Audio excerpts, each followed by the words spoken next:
How men pick retirement cities in the Philippines. Urban centers, pros and cons, beach towns, mountain breeze location. We're going to talk about red flags and deal breakers in choosing your retirement city. Before you move to the Philippines, watch this.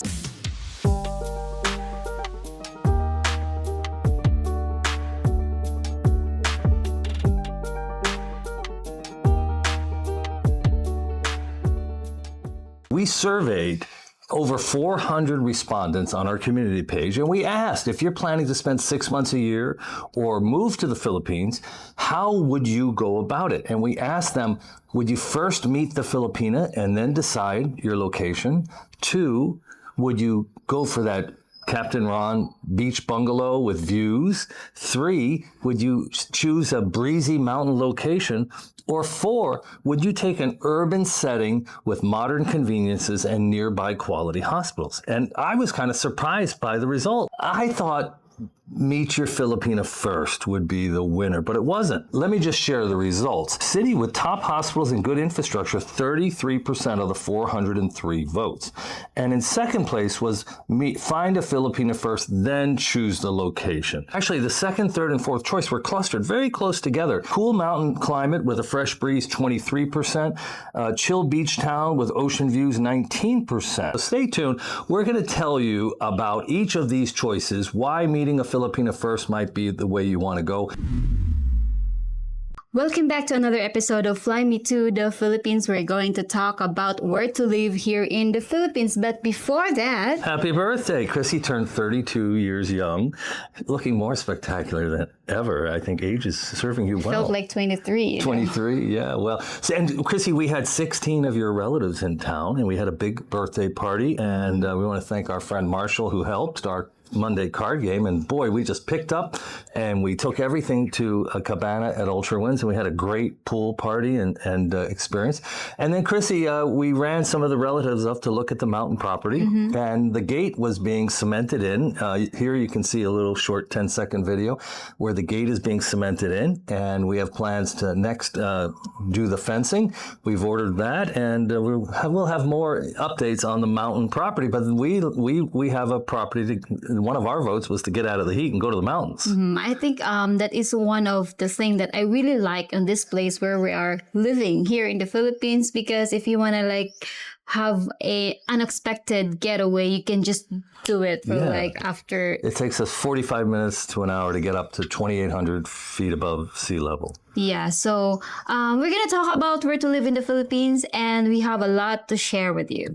This, I think, is the most asked question. A lot of times people are saying, okay, I'm coming for my 30-day exploration. And I'm always like, have you met a Filipina? And if the answer is yes, well, this is a whole different route that you're going to take. You know, you might go have a promissory, you might meet her family on the second week that you're here. Do you want to start in Makati? Do you want to start in Cebu City? Do you want to go explore beach towns? Do you want to explore mountain towns? Do you need a major hospital? Do you care about having like a Costco here called S&R or Landers, or one of the big box stores that resembles the West, where you can get a piece of cheese or you can buy products that you remember from home? In my first 6 months in the country, Chrissy, that was so important to me. So I think if you want to live here in the Philippines, the place that you want to live in will depend on the goal that you're going to set for yourself. And now we are going through the factors that you should consider if you want to live here. Chrissy, we've actually lived this question. When I came to the Philippines 2 years ago, we were in Makati for the first 3 days. Then we flew to the nearest big city, 5 hours away from where your family lived, in an area of Mindanao that wasn't in the green zone. And then we did what I always call the honeymoon before the marriage, and we traveled 60 days around the Philippines. And we went to El Nido and Boracay and Baguio, and we went to Davao, and we went to Panglao, we went to Cebu City, we went to Dumaguete.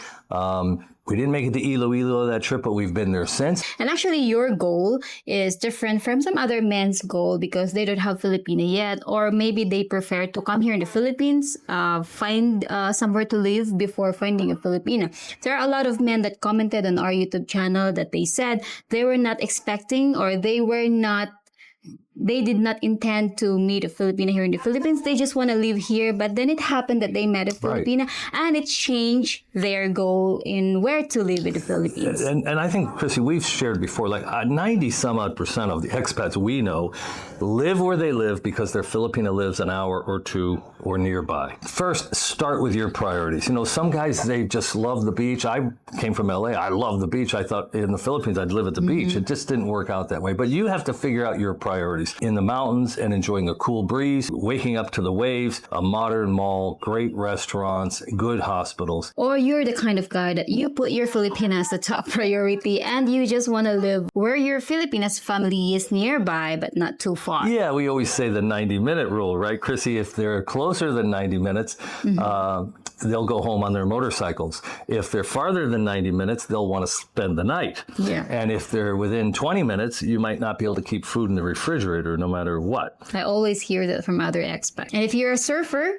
well, maybe it will change your priority. Now, this time we're going to talk about the 3 main lifestyle of expats. Beach with a view, mountains with a breeze, urban living with good hospitals and good shopping and good services, airports nearby. For those expats who wanted to have a beach life, there are a lot of places in the Philippines where you can pick. If you want to wake up at the best surfing beach, you'll be at Surigao, Siquijor, La Union. Dumaguete. Dumaguete is going to be, you know, that was my first choice after watching all these vlogs. I thought, I'm going to go to Dumaguete. Maybe I'll go up the hill in Valencia and get a little breeze and still be near the beach. People here tend to turn their back on the ocean. There aren't the traditional beach towns with boardwalks and beaches. And Dumaguete, it has a boulevard. It can be very, very hot. And this is the thing about beach towns in the Philippines. When you're at sea level, it is going to be hot and humid. And for even Boracay, for example, if you're on the part of Boracay, which is the resorts are on, you're on the ocean side, you get a really nice breeze coming in. But if you're on the bay side, it's like pea soup. It's less expensive. Now, for vacation, you just walk 8 minutes across the island and save money. But, you know, there are going to be beach towns where if you're at sea level, it is really, really hot and humid. And that's something you have to take into consideration. There is also Bohol. Well, we went to Bohol and Panglao. Panglao. And our experience is nice, but I felt like Bohol is just so crowded. Touristy. With touristy. Yeah. But I believe that there is some part in Bohol where you can live in the with the beach living without the foreigner. In the book, we go through the top 10 typhoons and where they struck, the top 10 earthquakes, the top 10 floods. And, you know, you do have to navigate these natural disasters here in the Philippines. Yeah, it depends on the place that you're going to pick. So you have to be careful in picking, not just because it's your goal, it's your priority. You also have to consider some other factors. Yeah. And, you know, you can jump to the airport and fly out of town as a foreigner. You know, you'll get 3, 4, 5 days warning of a typhoon. There's also Puerto Galera, which is 2-3 hours from Manila. If you have VA medical, you want to be nearby. Just a 2-3 hour drive into the big city. Siquijor is a really nice beach island. There are a lot of really nice islands where you can find $500 US per month rent and live rather large. Now, I mentioned Siquijor. What do you want to tell them about Siquijor? Well, Siquijor is really one of the best places that we've been. And actually, it became my favorite compared to like Bohol and Boracay. El Nido is also good, but it's just, you know, the transportation to go there is a little bit tough compared to Siquijor. And I think it's a must-try place. But, you know, you're not going to have hospitals. You're not going to have nice shopping facilities. And you're not going to be able to get a breeze too often. I think it's more likely like an island living. Island living, yes. So your beach towns, your number one surfing beach is Surigao, which is northeast Mindanao. Your second surfing location is La Union, which is only an hour and 15 minutes down the mountain from Baguio, which is an interesting combination. You could be at 4,500 feet of elevation, pop down. Here in Cagayan, we have to travel over an hour and 10 minutes to get to what we consider the best beach in the area. So coming down the mountain, 1 hour and 15 minutes to get to the number 2 surfing beach is an interesting option. Panglao on Bohol. Dumaguete is a beach town of sorts, but there's no beach. There's a boardwalk, but there is Darwin, and there's another beach town just next door. You can get to the beach in 20 minutes or so, and there's good snorkeling and scuba in Darwin. Anywhere on Palawan is going to be like, Palawan's like the most spectacular island, most Polynesian beautiful island. If you don't need to be near great services, maybe Port Barton would be. And like I said, Chrissy, the book's got an entire chapter on these destinations for beach retirement living. So let's get through the pros of being in a beach. The beach life. Well, there's always good seafood. You can get a beautiful ocean breeze. It's a casual life. I always say people don't wear clothes in the Philippines. Well, really, they don't wear clothes at the beach. Simple living. The cons, it's hot and humid at sea level. It just is. You can be at the beach and there's no breeze and you are going to be roasting and humid most of the year. And you may not like when the weather's bad. Yeah, and the rainy season here, which starts at the end of May, it only really rains in the afternoon typically. If you're on a motorcycle, it makes a big difference. If you're not on a motorcycle, it's not. But you're not going to usually be at the beach in the afternoon. And it's always beautiful early in the morning in the Philippines, no matter where you are in the Philippines, like 5:30 a.m. to 7 a.m. or 7:30, 365 days a year. It's spectacular almost anywhere you are. It's really weird. But at the beach, it's not going to be the kind of place where you spend the whole afternoon at the beach. You're not going to have good access to medical care. You won't have good shopping. You could find yourself with brownouts and other utilities that are difficult for you. And some islands as well doesn't have a daily flights. Transportation. Yeah, like for example, Cagayan, you can fly to Manila and you can fly to Cebu. But for us here, we can see it, but we got to go 2 hours up the coast to catch a ferry boat. It's kind of weird. There's no ferry right in town. So some places it's not convenient to come and go from these islands. Although the flights, if you plan in advance, should only be $50. Now let's go to city life, where there are a lot of expats would prefer to be. The majority, 33% said that they would look to live in a place like BGC, Makati, Cebu City, Davao, or Iloilo. First, let me talk about Iloilo. Iloilo is like a miniature Makati or a miniature BGC. It was a master plan city that's been 20, 30 years in the making, and they have a very good infrastructure, but it's a small-scale urban center. It's a small version of a big city, and it's about the size of CDO, where we live, 800,000 people. They have a Costco or an SNR. They have big malls. We were shocked when we were there that there were no vendors in the right-hand lane. You could actually drive in the right-hand lane of traffic. We were shocked. If you like really to live in a city, I would say it's really convenient. Everything's there, hospitals and malls. And if you like nightlife, of course, it's nightlife in the big city is better than in the small city. So let's just go through the major big cities. You're going to either fly into Manila. It's only 10 minutes to Makati, 15 minutes to BGC. BGC stands for Bonifacio Global City or Center. And I personally prefer Makati. It's older. There are a lot of wealthy international people there. There's the Greenbelt malls. There's a lot of buildings, so you get shade when you're walking about. And if you get within 300 meters of the Greenbelt malls and Legazpi Street, you just never need to take a taxi to go anywhere. You're kind of good to go. BGC is more spread out. There's beautiful green spaces. But the shopping, the golf course, we have a friend that just got a condo there, and he showed me that he can come out of his building. He's only a mile from St. Luke's. There's a path alongside a golf course for walking, like 14 kilometers. It's really can be a nice urban convenience type place. So you got Makati, which I prefer because maybe if I lived full time, I would prefer BGC. But just to visit, I like Makati because you can walk on one side of the street or the other and have shade. And there's a lot of services there.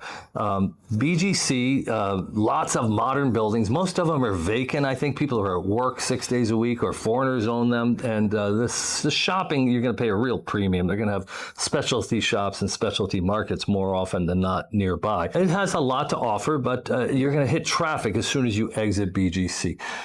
Davao is tied with Cebu City for the second biggest city, metro area.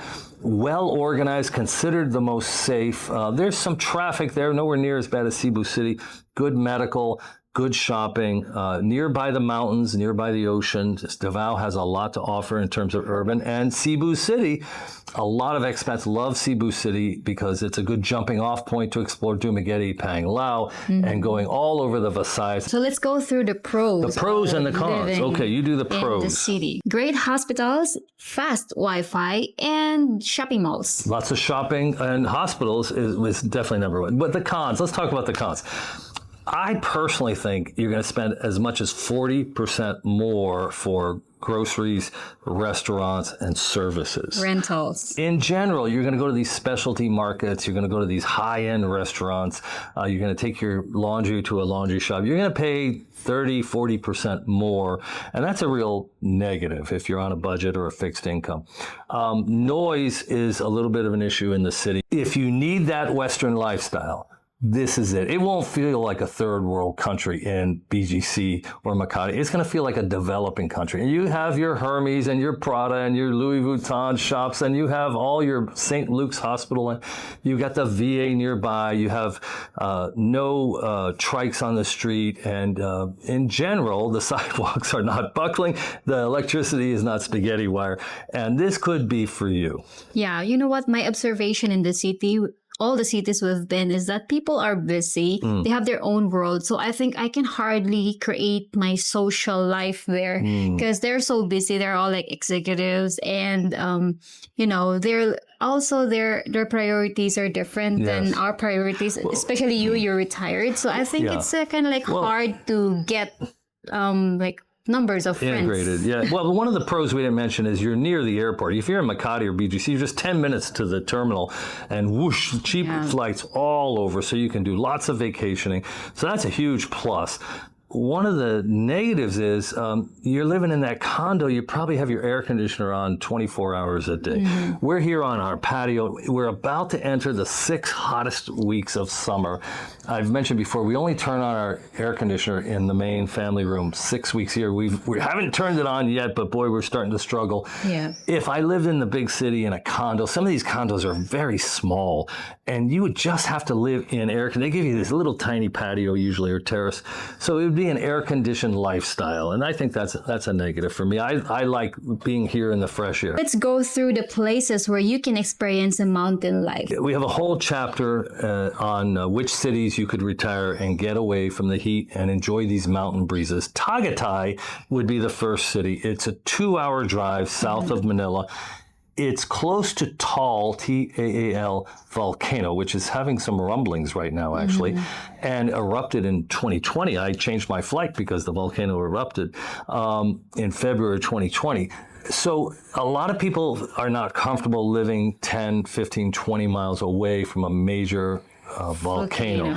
But it's at roughly 2,000 feet. There's services there. It's a little slow. People have gone, some of my clients thought it was a little slow, but you can find yourself some housing that's at 2,000 feet of elevation. Spectacular views of the volcano are available. Good services, decent hospitals. That's number one on the list that they'll find in the book with the chapter on where to live at elevation. Really, maybe number one should be Baguio, though. Baguio is where the rich Filipinos go to vacation and have summer homes. The presidential summer home is in Baguio. Summer capital of the Philippines. The Supreme Court has offices there, so go figure. It's 400,000 people, and the infrastructure, I would put infrastructure as maybe 6.5 or 7 out of 10. You can drive in the right-hand lane. It's very windy and hilly.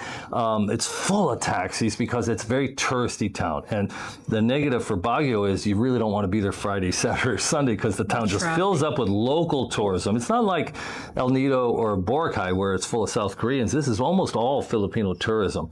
But it's beautiful. There's an area there called Fort John Hay.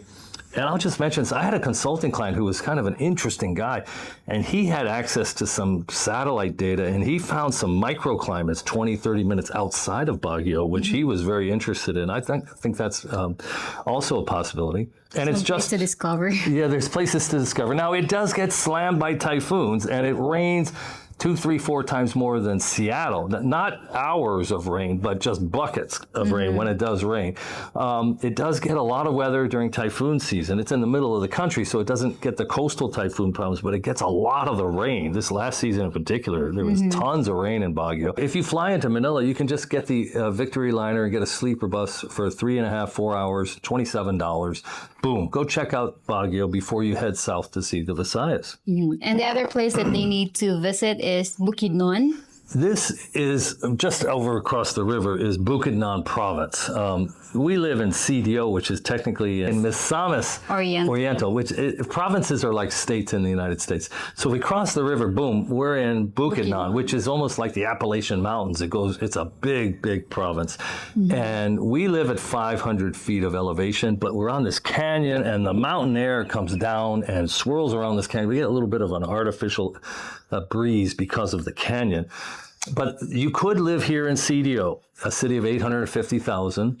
We find it to be just to our liking because it's a great jumping off point for waterfalls, cold springs, all kinds of zip line, mountain adventures. Our golf course is an hour up in the mountain at Manolo Fortiche. We like it.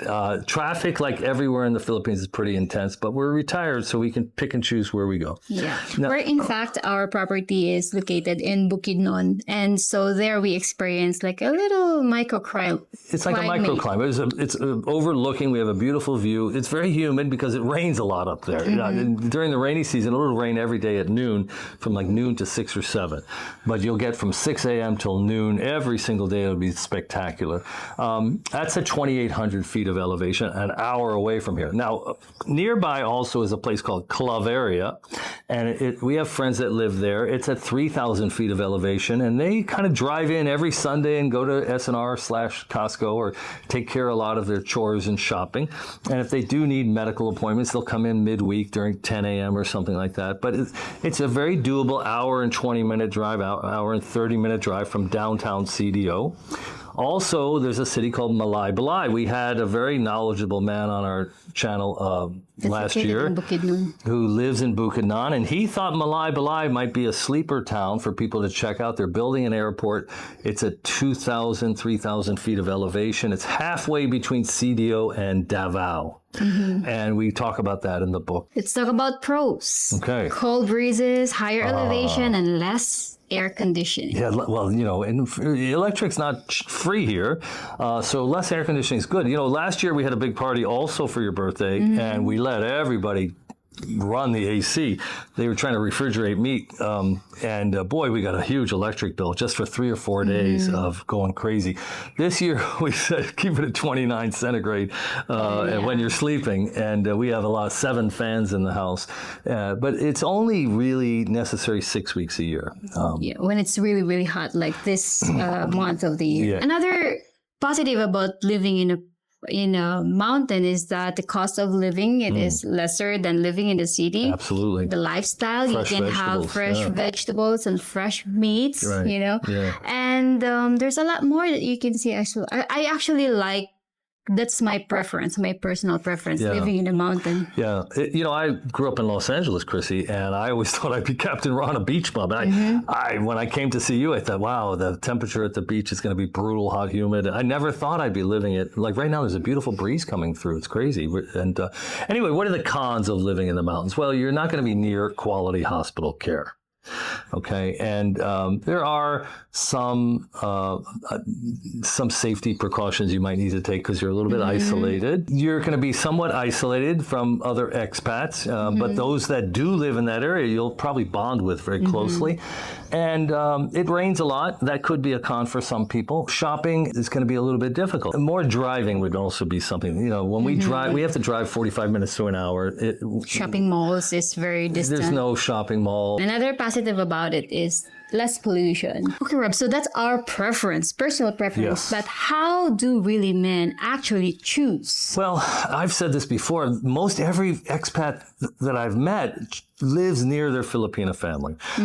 That's just the reality of it. I don't know the exact percentages, but I don't know any men here in Cagayan de Oro who are living here because of whitewater rafting, or they're living here because of its proximity to Cagayan Island. Everybody's Filipina is from Mindanao, and they don't want their Filipina family member to be too far away from home when there's emergencies or just birthdays. Filipinas are so family-centric. If you live in the Cebu City area or you live in Manila, they're going to have point-to-point flights right to your girlfriend's town, right to an airport near where she lives, and that'll be cheap, and you could buy those tickets in advance pretty cheap, actually. That's a benefit of living in those two cities with good airfare internationally, but also get your Filipino home immediately. You know, just get on a flight that day and be home in 60 minutes usually to one of the islands.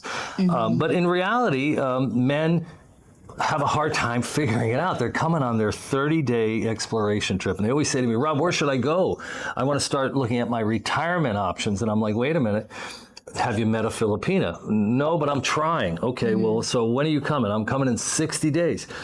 Let's chill out on where we go. Let's see if we meet a Filipina for the next 30 days.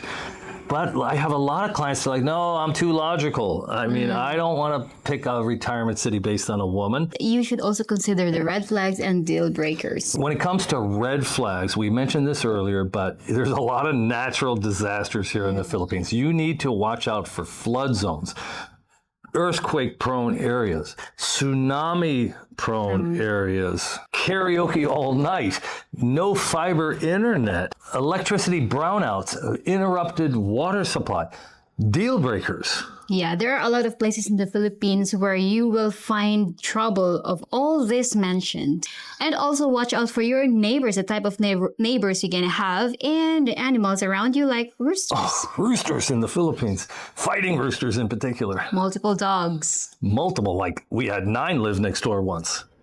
Or you could be living in a place where you're near the slaughterhouse. Oh my God. Be careful in choosing your place because your $500 a month can buy peace, but in some other places, you can hardly even get a studio. Yeah. I think comfort here in the Philippines is expensive. So if you're going to say that you can live in the Philippines for $2,000 a month, it depends on what is comfortable for you. Yeah. For us, living at 500 feet above sea level in this canyon and being able to run an hour north to our mountain property, that's the sweet spot for us. Yeah, I think we ended up living here in CDO because we set our priorities. We talk about the advantages and disadvantages being in the places where we've visited. And I think the sweet spot is the Cagayan de Oro City. And I don't know if it's by destiny or by accident, but we are here in a place where we're accessible in anything. We're accessible to hospitals, groceries, malls, mountains, in 1 hour going to the beach. So I think I am very comfortable here. We're content. And as well, we are experiencing here we're very quiet in here. Well, we're lucky. We have a cemetery next door. I think this is the only spot here in our Maybe the only subdivision. spot in the Philippines that's quiet. And that could change at a moment's notice. Just one neighbor can make your entire peacefulness go away. This is the sweet spot for us. This is the place where you can consider your home. Yeah. You feel home here. I feel at home here. Yeah, and I even feel at home going an hour up into the mountains. So, Chrissy, where you retire affects your happiness, your relationships, your health, and just your general outlook on life. Don't rush it.